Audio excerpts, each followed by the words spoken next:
In this episode of Film Stock Reviews, I'm reviewing episode 7 of Guillermo del Toro's Cabinet of Curiosities, titled The Viewing.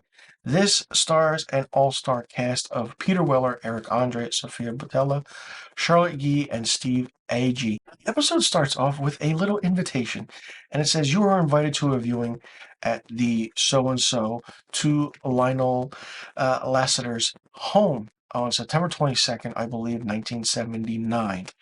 And, Lasseter invites certain different aspects of individuals.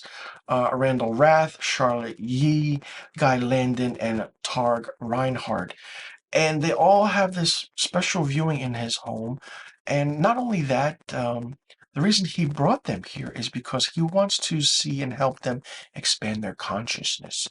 And then how does he do that? He makes them take different drugs or so they can be on the same wavelength of what they're about to look at or see. Peter Weller as Lionel Lasseter is really, really well done. He just plays this like laid back, recluse, eccentric, one-liner, sarcastic character, which is really well done. And not only that, Dr. Zahara, his doctor in a way, kind of injects him with certain chemicals and or drugs for that matter to, trying to understand everything. She brings out cocaine laced with certain things. Like they're just having a time of their life, drinking certain things and Lionel takes them to a secret room, and in this secret room, you see this meteor. It's like an alien-ness meteor, and this meteorite feels their presence and interacts with them in a way. And in a way where the meteor cracks open and starts oozing certain things, and an entity emerges. And then the power emanates from this thing, and it melts Targ's face, Zahar's body, and explodes Langdon's head. While physicists Z and Roth flee for their lives in the car that is out, in front of the house. Not only that, the entity melts down and, it takes over Lasseter's body and becomes a human form in a way. And it walks the grounds of the home. It kills Lasseter's guard. And then Z and Roth flee by car. They stop and they try to realize, did this really happen or was it the drugs?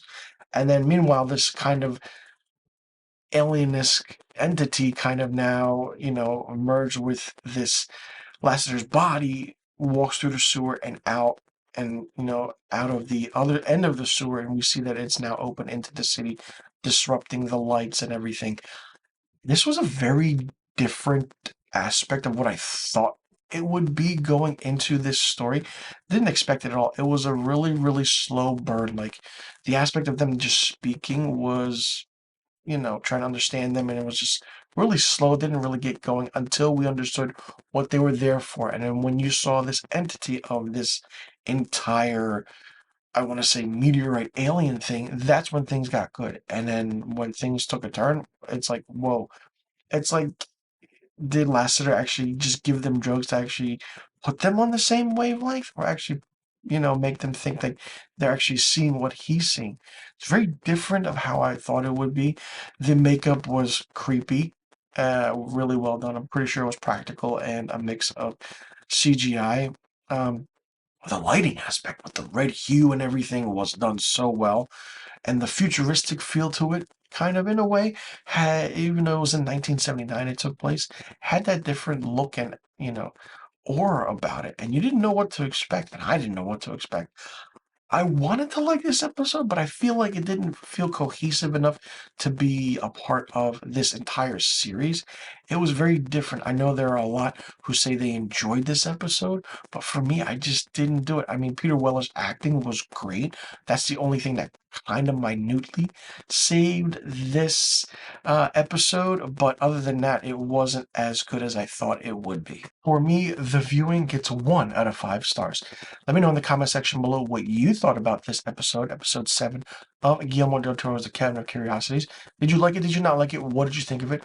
What did you think about the story, the acting, and the whole aspect to it? And did you like how everything was set up and put together? Let me know in the comment section below about all the questions I just asked.